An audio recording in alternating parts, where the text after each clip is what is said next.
is a duo. We've got two speakers. It's Mona and Max. Are they here? Can we throw them on the screen? Yes, excellent. So, how y'all doing? Fantastic. I'm going to start with one thing. I was at Google Next with Lynn from Fireworks, and I was like, damn, when people start talking about Fireworks AI and PyTorch, it's a big shoe to fit in. And we did this again today. Now, so Max, we are in trouble. So PyTorch it is. I would look at it like you are you're right there with them in the, what do they say these days? The cool kids say in the arena. In the arena with the cool kids also. Yep, yes. You're with the cool kids. So I'm excited for your talk. I know you all got a lot to tell us about when it comes to data quality, which is very topical. It is very important. And so I'm going to hand it over to you and let you get it cracking. Awesome. Thank you so much. Alrighty, now let me start.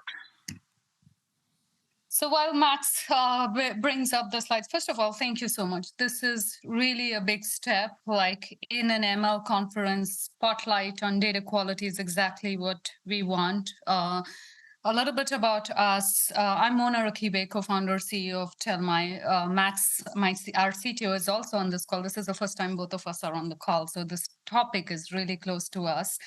A little bit about Tellmy. We are an AI-based data observability company, 2.5 years old, but both Max and me are not new either to data science, data in itself, data quality specifically, or observability through our experience at Reltio, Signal Effects, and many other companies. So when we started Tellmy, what we had noticed is everything we do today in terms of analytics, data science really hinges on the quality of the input, the data that's fueling all of that. And we really wanted to solve this problem, but we also knew that the tools and technology that are there today or were used to solve this problem was really not solving it at the potential, because today the volume of the data, the velocity, the speed, the type of sources, the formats of data is very different from what was happening 5-10 years ago. So that really kind of was why we started Tellmy, and how we started Tellmy was really using the foundation of strong data science ourselves. And it's a combination of a lot of stuff. Our tool is built using a lot of like statistical analysis, machine learning based approach to solve the data quality problem. But also we feel that we sit at the foundation tier of data or data engineering, which helps in a nutshell accelerate both AI and analytics use case. A little bit about us. We specifically are closer to the B2B enterprise space. And this is important because a lot of our research, a lot of what we are showing today will be influenced by our conversation through B2B customers, specifically large enterprises, and where they are seeing the objections of adopting AI and so on and so forth. Next slide, please, Max. So really, just in the recent past, AI is not new, machine learning is not new. Max and me have used it at our past lives, so many different places. But since last November, the adoption pressure has been super high. And when we are getting into these conversations, like specifically in enterprises, B2B enterprises, what we are seeing is like there is years and decades of data, which is in different formats, in a different storage devices. With all of these, a lot of teams have started adopting specifically LLMs. And when I'm saying adopting, we are seeing enterprises adopting like in this sprint, next sprint, for use cases like classification of internal documents, getting insights from documents which are highly distributed across different teams, across silos, across different source systems, and so on. Summarization of all of this, like then building a lot of search capabilities on top of that with prompts and so on. Also use cases around chatbots, and we are now seeing a lot more adoption of new user interfaces around this. And some of this is really close by. I mean, this is like happening in this year, next quarter, and so on.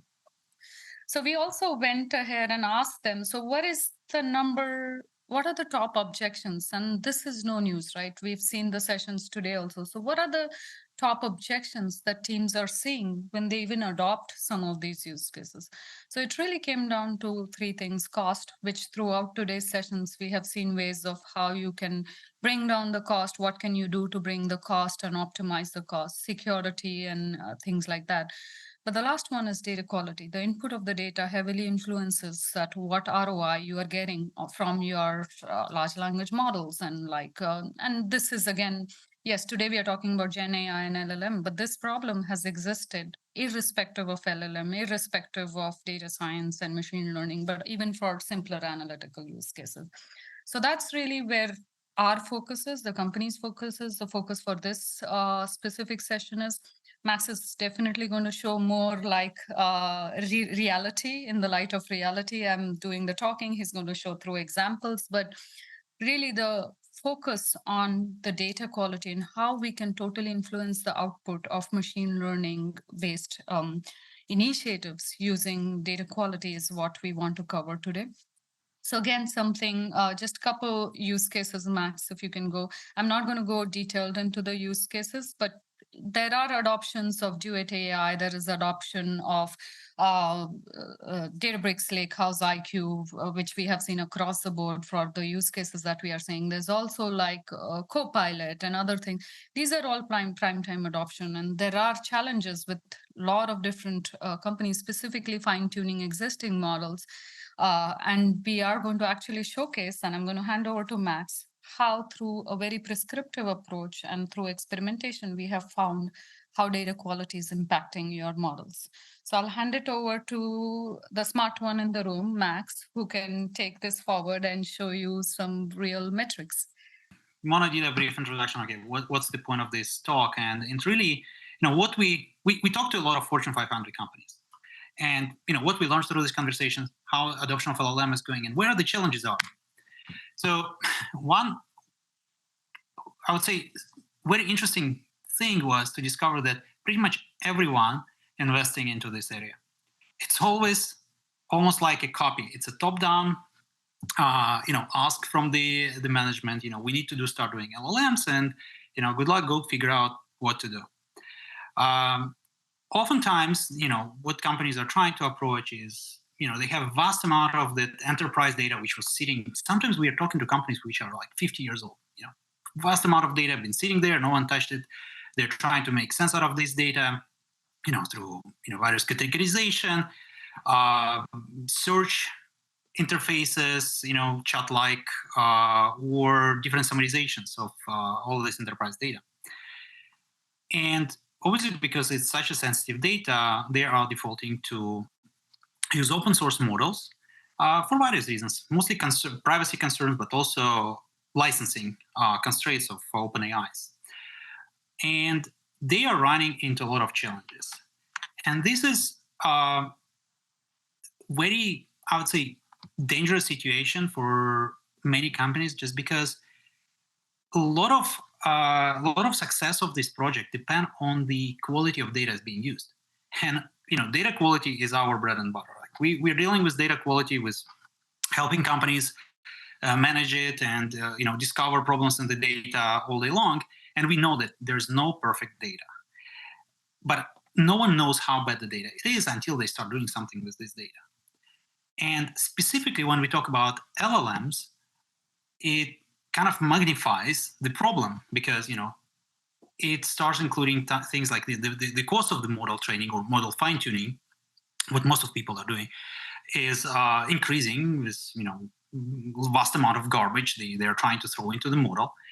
It's very time consuming because it's like iterative trial and error process. They try one data set, it doesn't work. They figure out why it doesn't work. They try something new just to figure out later what was wrong with that data set, and so on.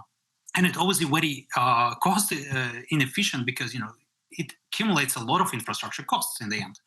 So in the result, these unpredictable results means pausing of this project, changing the priorities, kind of not a good situation for the company as a whole, because it could have been a breakthrough, new feature, a new capability for the product. And as I mentioned, a lot of these problems are coming from the data quality. Not only from the data quality, but most of them coming from the data quality, which is not a new problem. It's been there forever. It's been ignored for a long time.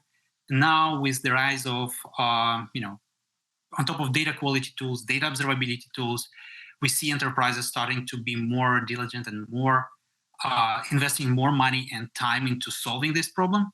So let's talk about how this affects LLMs. But first, what kind of these data problems are, annoying us so much? Well, the most popular one is missing data. Data can come with values missing, like nulls and empty strings when they're supposed to be.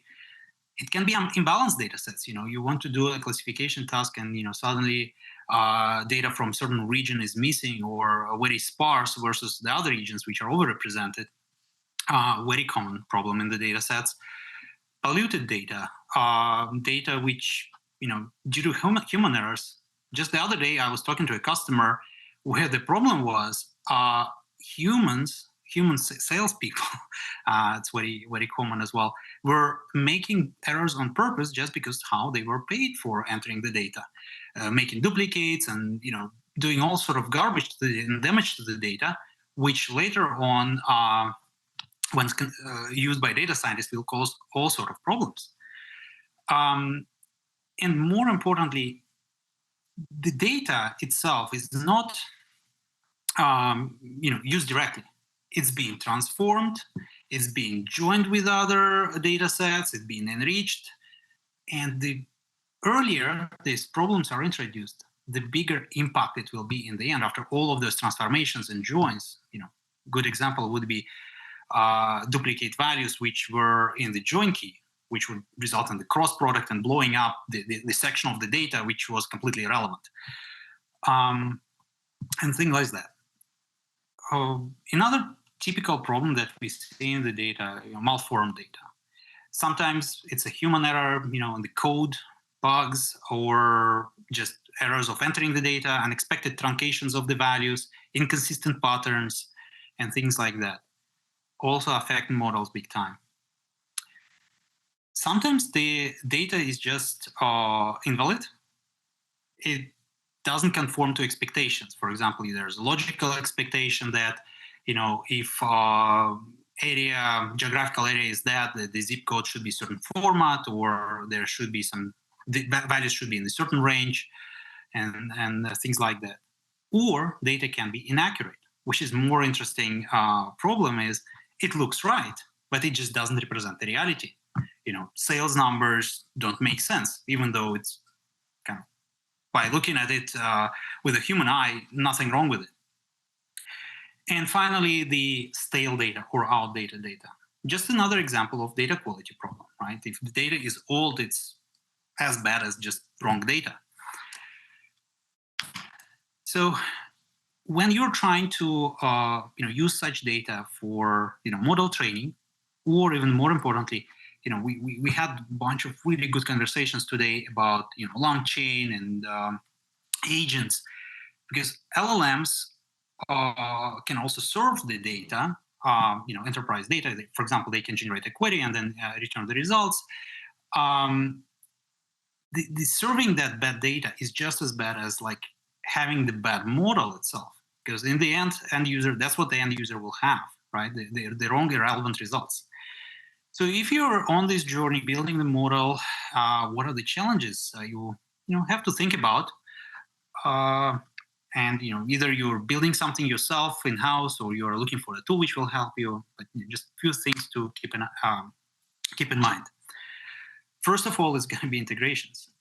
Even more than for a typical analytical task or a typical machine learning algorithm, integrations will be even more significant when you're working with LLMs, because you will have to pull data from a lot of different systems.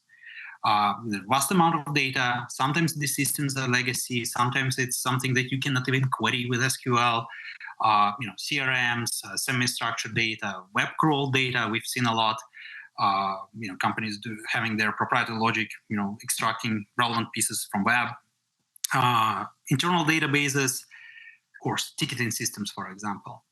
all of this combined, fed into the model, can be very powerful, but that means you have to be able to very quickly understand what this data, is it reliable, can it be used, without spending too much time on building these integrations yourself.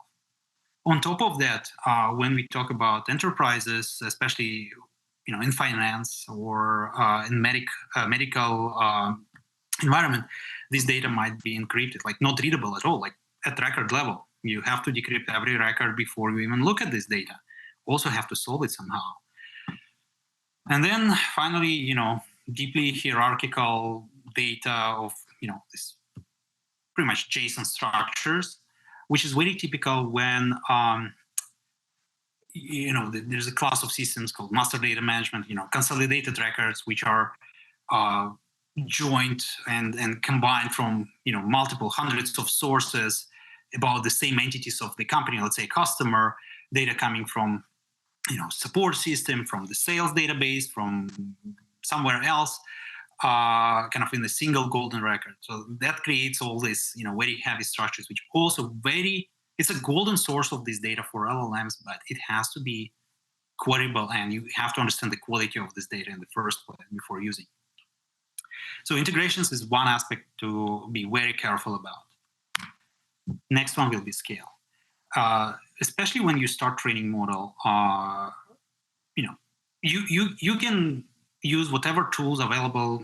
Stack Overflow is a great way of doing something simple, but the bottom line, you have to analyze the entire data set. Analyzing just a sample, a tiny sample, a random sample especially, is not good. It's not gonna help you finding the blind spots on the data. You will not be able to tell how actually good the data. You can get an idea of what's in there, but you cannot measure quality based on that. Especially you cannot measure accuracy or like learning on the behavior of the data historically and predicting that today it is not accurate because it doesn't conform the, what we've seen in the past. That's why, whatever tool you choose or whatever, path you go, make sure it is scalable. Ideally, it's auto-scalable, so you can throw anything from megabytes to gigabytes or terabytes without spending too much on infrastructure planning and spinning up the services and stuff like that. This is very important. This is quite honestly like a big, it's very time-consuming effort, like doing it right. And finally, getting to the anomaly detection. One way, and a lot of companies start this way because it's simple and readily available, start writing SQL queries and analyzing attribute by attribute and seeing what's going on, other anomalies, anomalous values, missing values, and stuff like that. It's an absolutely inefficient and expensive way of doing things, very manual, very error-prone, and in the way it will leave you with still lack of confidence in the data. So it's better to use some data quality or profiling tools, which can do it at larger volumes and apply some statistical analysis to highlight possible anomalies. And I will show what kind of in the next slide. But pretty much like anomalies based on the length of value, patterns, fake distributions of the values can be off, and things like that. It matters a lot when trying to evaluate the quality of the data set. And finally, we've been talking about the data quality, but this new concept emerged like a few years ago, the data observability, which is kind of a sibling brother of the data quality. When we talk about the data quality, it's more of like property of the data. How complete, how correct your values, how accurate this, or how fresh is the data set. Data observability puts it in the perspective of historical analysis and can learn on the behavior of the data and predict it. Today it is off. It's anomalous just because we have seen values of different patterns in this attribute. It just doesn't make sense. Or business numbers, business KPIs don't make sense. They are off the charts. Here's an example of what I'm talking about. This screenshot's taken from Tellmy, our tool. Just working on the simple experiment with LLMs, trying to fine-tune the model and identifying me right away that, I have a bunch of duplicated records and I have to be careful about this. Or, in one experiment, we had accidentally truncated some percentage of data, and the distribution of, lengths of the values would easily highlight where these things happening. And more importantly, once you're trying to do it in a continuous manner, let's say this daily job or fine-tuning or retraining model, or like data which is going into the serving to being served by the model, you can automatically alert on these things and be aware that there is a problem in the data. Here is an example of this time kind of historical analysis of the business KPIs, where you can tell that sales numbers don't make sense for a specific region or for a specific customer, and also be aware that even you have the best LLM model which generates the perfect query, which can be very relevant and nice, it will return the garbage result. The user will still think that the tool, the solution is not working. Another very interesting aspect and very important aspect exactly about serving and putting these models in production. Sometimes you cannot just block the bad data when it's being detected, right? Because this, especially if it's happening at the very early stages of the pipeline, if every time there's noise or garbage detected, if you stop the pipeline to do remediations, which is good, it means that the bad data is not flowing in your sensitive systems and damaging them or corrupting the model. But on the other hand, it creates the delays. It creates the urgency for someone to be on call and fix it, jump in the middle of night and do some work. Very interesting concept being emerging in the last couple of years, and specifically in the data observability area, is called data binning and circuit breakers, where you can plug in tools into your pipeline, which is processing the data, and especially early in the pipelines, to the left as possible of the pipeline, and start splitting good from bad data. And if the amount of the suspicious data is not significant, just let the good data flow. It's not going to hurt a lot, and you will have the timely and relevant dashboards, and the models can return the freshest data possible. Versus when everything is stopped and the team has to jump and investigate and fix and reprocess everything, possibly making a delay of the entire day.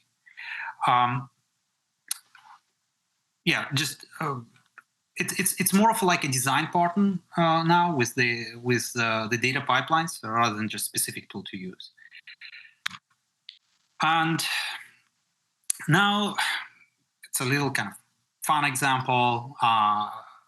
How big of a deal is actually if the bad data gets into the LLM fine-tuning process.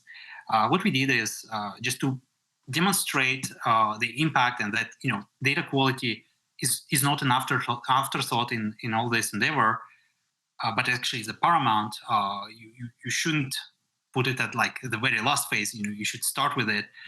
We did an example where we took from Hugging Face this model which predicts genres of the books based on their titles, and we injected some noise to demonstrate what's the impact when it's happening. And these are all very typical data pipeline problems we see with the customers all day long. So it's not really made up. It's like real kinds of issues that we see. And you can see the impact is actually pretty significant. When the titles got truncated, the precision dropped down quite a lot. Sometimes we got mixed up the titles with the book authors. Also a very, very common problem when the attributes of, like, after releasing new pipeline version, like mix up of the attributes happen all the time.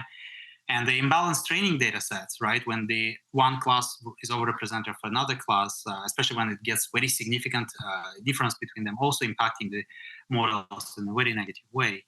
And this is just an illustration that by leveraging the right tools before you start your journey with training the model, fine-tuning the model, you can very easily get much higher quality results at a cheaper price with less trial and error, and basically save a lot of time and money.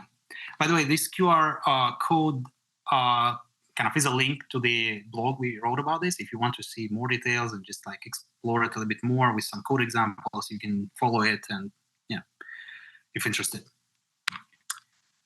And as a summary, I just wanted to highlight a few points. Unreliable data feeding into the LLM model training will result in the higher cost and the poorer performing model. It is obvious. But on top of that, if the model, especially like long chain applications, serves the bad data, it will look like just as a bad model, right? It is just as important to remember that, whatever data being queried as a result of all these applications of LLMs, it has to be reliable data. So data quality is the paramount of the architecture, not an afterthought. So it's best to have it in plan when thinking of productizing and building your own LLM application specifically for the enterprise data, which we know is quite dirty, and I have yet to see a good quality data set with a customer. All of them have a lot of data quality issues. And if you want to just try it out, you're working on your project, for example, you want to try out some profiler or some tool which can help you get a glimpse at the data quality issues in your data set, you can use Telmai for free. Just follow this link if you want to try. That's it. Thank you so much. Excellent. Thanks.